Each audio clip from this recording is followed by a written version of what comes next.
This guy, very, very funny. You're going to have a great time with him. Round of applause right now for Pat House. Salt Lake City, man. It's been a fun weekend. I like it here. Had a fun week. Some places I do not care for. I had shows in Cleveland recently. And in Cleveland, Ohio, I saw the strangest billboard I have ever seen. It had 4 words on it, and those words were, reduce child abuse death. Yep. Not eliminate.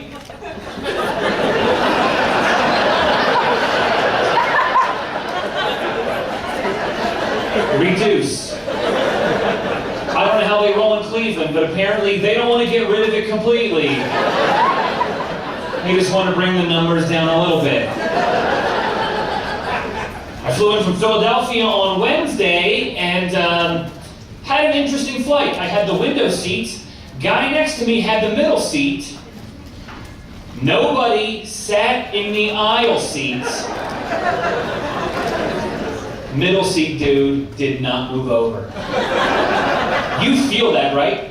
My arm hair stands up when I think about that. We've all been in this situation. Middle seat person moves over. It's understood. It's common knowledge. Not this guy. The cabin door shut. I was pretty optimistic. 30 seconds later, I had the worst back sweat of my entire life. And I'm on the verge of dry heaving. I'm about to say something to him. I look over. He's putting on gloves. I will show you a picture after the show. Dude is putting on gloves. That officially sealed the deal on me not saying shit. Now I have to sit on a cross-country flight next to murder gloves. It gets even weirder. That guy, no phone, no tablet, no book, no magazine, no headphones. He sat with his thoughts for 4.5 hours. Someone's having a rough day when he gets off that plane. So I landed here, called my girlfriend, let her know I arrived, told her what just happened, and then she goes, why didn't you get up to go pee, come back, and then sit on the aisle seat? Wow. Because he's still in the middle, idiot. Fun fact about her, she has a master's degree. I don't. You know, it's funny, I'm amazed at what people wear when they fly. It's incredible. Just because you're in the sky doesn't mean some people can't see you. I was on a plane not too long ago. Guy's wearing a NASA hat, NASA. An Olympics jacket, his carry-on bag said the Navy SEALs, and I was like, no way. Nope. That guy either only shops at Goodwill, or he is the most accomplished man. My girlfriend and I went on our first vacation together recently. We went to Ireland for 12 days. And it was a lot of fun. It was a lot of fun. But we spent every second together for 12 days. We don't live together. Not a fan. Every time I looked up, she was there. Breakfast, lunch, dinner, sightseeing, sharing our bed. 12 days. Vacation was over, she went home, I went home. I was at my place for 1 hour until I got a text that said, hey babe, what are you doing? And I yelled, you've got to be fucking kidding me. And threw my phone across the room. I thought I was in the clear until baseball season. 1 hour. Ireland was fun. In Ireland, I drove on the other side of the car, on the other side of the road. And in Ireland, I crashed my rental car. Just damaged 1 tire and 1 door and 1 mirror and 1 other tire and door. I'm at Enterprise at the Dublin airport, and the agent's name was Kevin, and Kevin was very nice, and he goes, have you ever driven on the opposite side of the road before? And I said, drunk in America all the time. I was kidding, I thought that was funny, just trying to be funny. Nothing. Nothing on Kevin's dumb, freckled potato face. He even said, I'm going to ask you again. And I felt like I was in trouble in school. He goes, have you ever driven on the opposite side of the road before? And I said, no, I haven't. And then he said, here are your keys. That is not my fault. No written test, no lap around the airport, just sent me on my dumb American way. So 10 days later, I bring the car back, not in the same condition I had picked it up in. Kevin is there. And he's like, what happened to your car? And I'm thinking, whoa. I paid full insurance, no questions asked. That's a question. I could have driven that thing off the cliffs of Moher and walked away. They'd be like, where's your car? I'm like, look down. But paperwork needed to be filled out, and it said on the sheet, in detail, tell us what happened to the vehicle. And it took everything in me to not write Irish car bomb on that line. I wanted to, and I totally chickened out. Oh, it is good to be here, though. I'm in hotels a lot traveling. I was in a hotel 1 week ago. Last Saturday, I'm in a hotel. It's a rainy, sleety, snowy, crappy, cold day. I'm like, great, it's going to be a boring hotel day. I'm not going anywhere. I'm stuck. This day is going to suck. But it didn't, because the couple in the next room had sex 3 times that afternoon. Yep. When you hear people have sex in the next room, it's like hearing somebody play an instrument in the next room, but way cooler. If you hear somebody playing guitar or piano in the next room, you're like, oh, I want to go see who's playing that. But when you hear people have sex in the next room, you're like, I want to know what they look like. All I wanted to do was put faces on these moans all afternoon. Threw my game off, threw my whole day off, because I'm in the hotel room, I'm writing, I'm sending emails, I'm trying to get work done, but I can't, because I'm on high alert, listening for their door to open so I can run to the ice machine. This encompassed my whole entire day. And all day, they had their do not disturb sign on the door. I still should have just knocked. All I wanted was faces, no communication, no nothing, just this. I should have just been like, thank you, that's all I needed. And I'll get back to what I was doing, which was listening to you. I'm glad you guys are out seeing live comedy. That's great. As comics, we appreciate that. That's awesome. You gotta go out, you gotta do things. You gotta see entertainment. You gotta go out and just be active, right?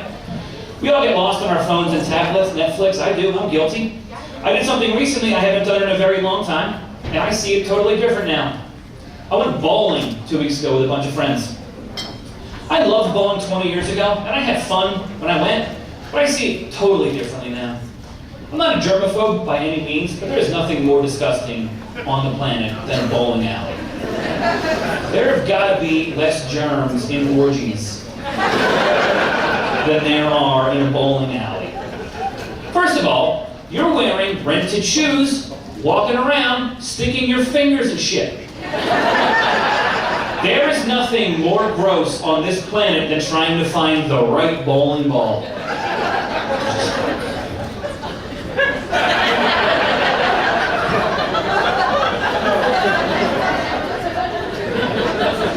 I stuck my fingers in a bowling ball 2 weeks ago. It felt like a lady.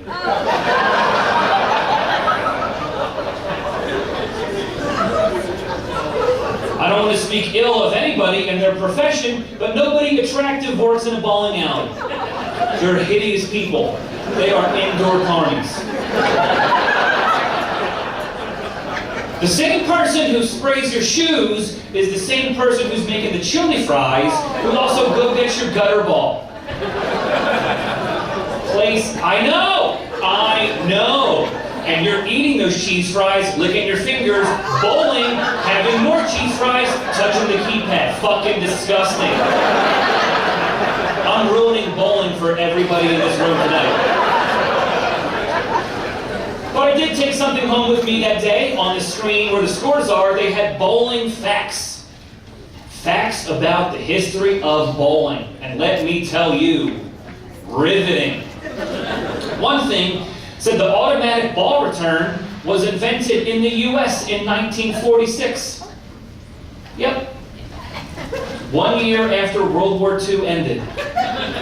Which means while millions of men and American women were fighting for our freedom here and in Europe, some dipshit here is like, yeah, but the fucking ball won't come back to me. I mean, everybody I grew up with is dead, but I want to get up every single time I roll the goddamn ball.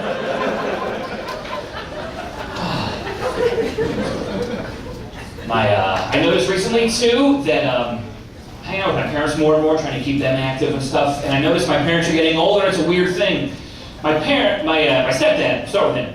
He's 80 years old, best guy in the whole world. 80 years old, 90% there mentally. The 10% he's not, pretty fun. He wears hearing aids when he wants to.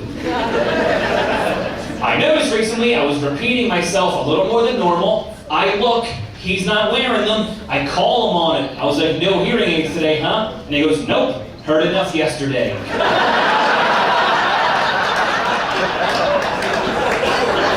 I was prepared to yell, and then it dawned on me, that is the greatest thing I have ever heard in my entire life. And I'm not gonna lie, I was pretty jealous. Imagine hearing so much dumb shit in one day that tomorrow you have the option to cut that out.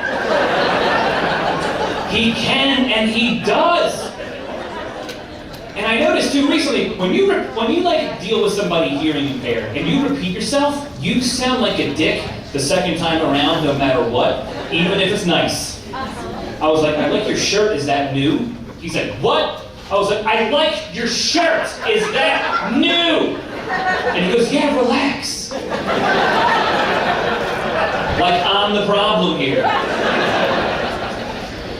He tries to keep up with technology, but sucks at it.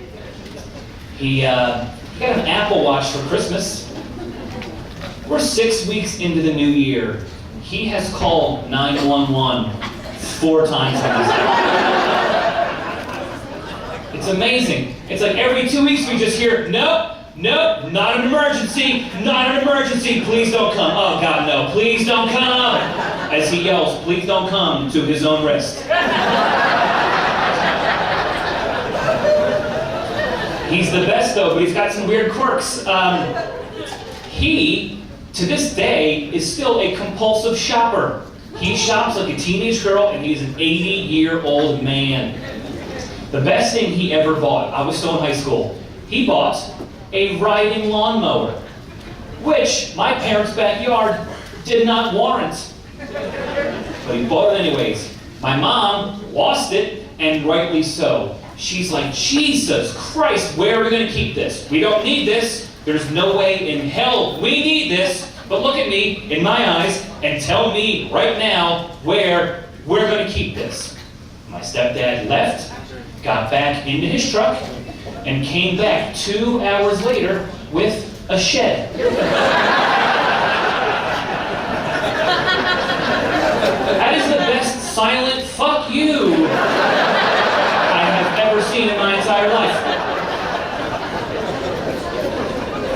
He's 18 years older than my mom. He was done high school when my mom was born, which is the creepiest way to phrase it, and exactly why I do. When you're older, age isn't that big of a deal. If you're 80 and 62, whatever. If you're 18, I have a baby, pretty weird.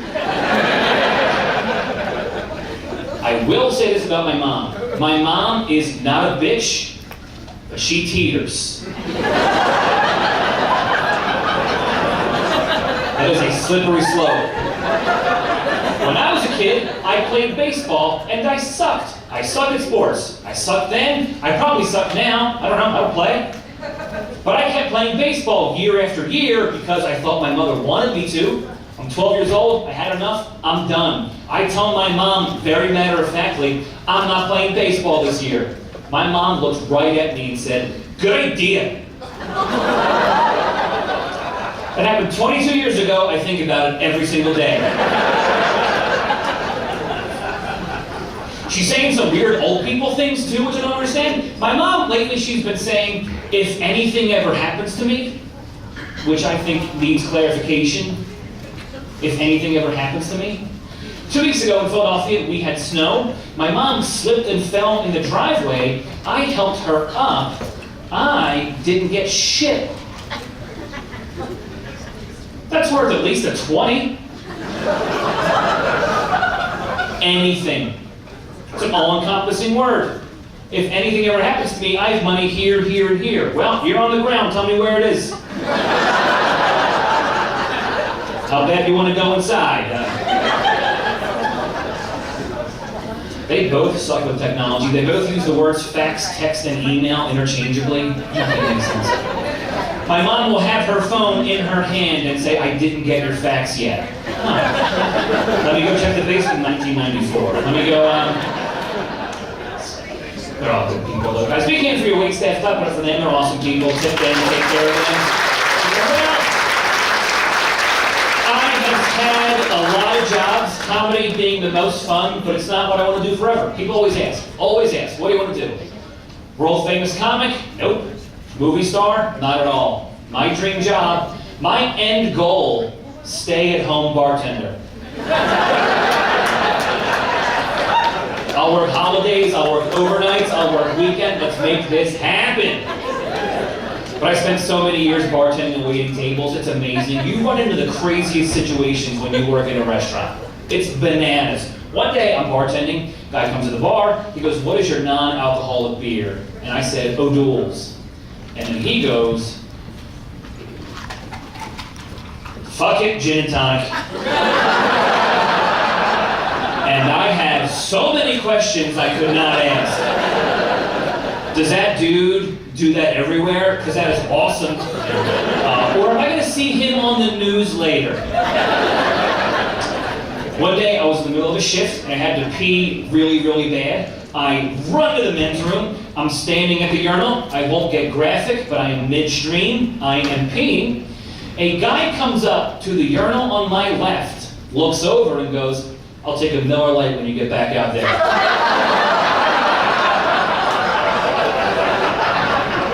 To which I had to politely say, sir, our dicks are out right now.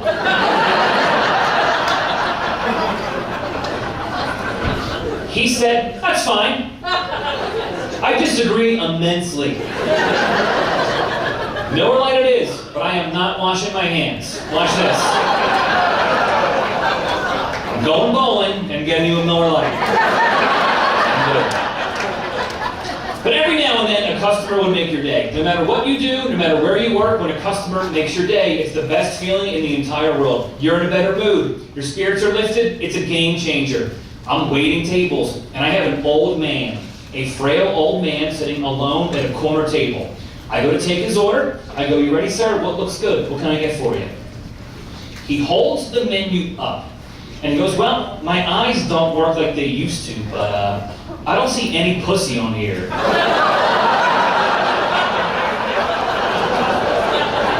You just got a free lunch, my friends. You are not paying for anything. You might be my grandfather. I don't know. All right, guys, enjoy Dan Cummins. My name is Pat House. Have a great day.